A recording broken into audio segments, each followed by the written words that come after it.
അരങ്ങിൽ വന്നായ പോലരുൾ തരണേ ആദരവോടൊപ്പവൾ വച്ചു കൂപ്പുന്നേരെയ്ത മാനിനി ഭാരതി ദേവി മരണം താമുലയാളെ മനസ്സേ കാരുണ്യം തന്നെ വേണമെനിക്കേതെയ്ത മാധവൻ കൊടുത്തതെണ്ണും മലയിൽ ധീമാനമല്ല ബാലനായ വാസുവിനു കൊടുത്തു പിന്നേതെയ്ത പണ്ടു പാരീശ്വരൻ വാസു എന്നൊരു മന്നൊരിൽ മന്നൻ ഭാര്യയോളെ പിരിഞ്ഞു നായാടുവാൻ പോയതെയ്ത പല പല ഗിരിഗുഹ വനമീതും കടന്നുപോയി ഇടയിലെന്നൊരു ഗുഹയകത്തു ബുക്കേതെയ്ത കാട്ടുപന്നി സിംഹം പുലി എന്നിതോരോ മൃഗങ്ങളും പക്ഷികളുടെ കളി കണ്ടു മന്ദമായി നിന്നേതെയ്ത അപ്പോഴിത വരവുണ്ടു രണ്ടു പന്നി ഒരു മാനും വില്ലെടുത്തു ഞാണു കൂട്ടി അസ്ത്രം തോടും തേതെയ്ത മാനിനു മുറിഞ്ഞതില്ല ബീജമേ പൊഴിഞ്ഞു പോയി എൻ മനം പൊഴിഞ്ഞ ബീജമാരു കയ്യിൽ കൊടുക്കേണ്ടു എന്നു നീനച്ചാലിലയിൽ പൊതിഞ്ഞു കെട്ടിയതെയ്ത അമ്പരാന്തെ പറക്കുന്ന ചെമ്പരുന്തിനെ വിളിച്ചു അവലാതി പ്രകാരങ്ങളൊക്കവേ യോധിതെയ്ത പരിലാരും അറിയാതെ പഴുതേ നീ കളയല്ലേ എന്നുടെ ഭാര്യയ്ക്കു കൊണ്ടങ്ങിതു നൽകണം ചെയ്ത കൊത്തിയ ബീജവും കൊണ്ടങ്ങുയരെ പൊങ്ങിയതേ കടൽ മീത ചെമ്പരുന്തു പറക്കും നേരം ചെയ്ത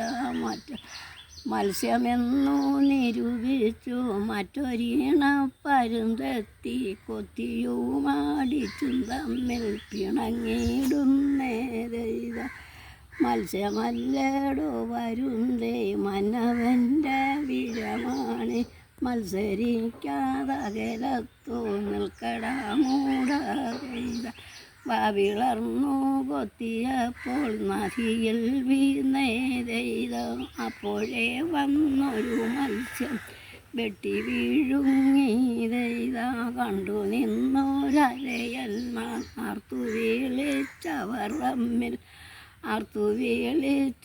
തമ്മിൽ കൂട്ടത്തോടെ വലയിറക്കി ഒരു വല വീശിയതും പഴുതായി വന്നേതെയ്ത മറുവല വീശിയപ്പോൾ മത്സ്യവും പെട്ടുതെയ്ത ഇതു നമ്മെ ഒതുക്കിയാൽ ഇതിനാൽ നാശം ചെയ്ത നാടുവാഴും രാജൻ മുൻപിൽ കാഴ്ച വയ്ക്കണേതെയ്ത നാടുവാഴും രാജൻ മുൻപിൽ കാഴ്ചയും വെച്ചു ചെയ്ത മീൻമയറു കീറണമെന്നരുളി ചെയ്തെയ്ത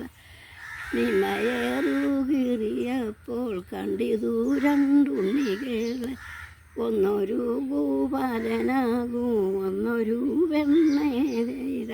അനിനെ എടുത്തു രാജൻ നാടുവാഴി ചന്നു തന്നെ പെണ്ണിനെ എടുത്തു കൈകർദ്ധയനീ കൊണ്ടൻപിനോടെ പിന്നെ വേറെ രീതിയിലാണ് 7 വയസ്സിൻ്റെ എഴുത്തിനാക്കി പെണ്ണിനെ എടുത്ത് കൈകർദ്ധയനീ കൊണ്ടൻപിനോടെ 3 വയസ്സിലവളെ മുടിയിറക്കിയതെയ്ത കാളിപ്പെണ്ണെന്നു തന്നെയും വരും വിളിച്ചതെയ്ത 5 വയസ്സിലവളെ എഴുത്തിനാക്കിയതെയ്ത 5 വയസ്സിനവടെ മുടിയിറക്കിയതെയ്ത 7 വയസ്സിലവടെ എഴുത്തിനാക്കിയതെയ്ത തിനന്തോ ദിന്ദിനന്തോ ദിന്ദിനന്തരേതെയ്ത 5 വയസ്സിലെ മുടിയ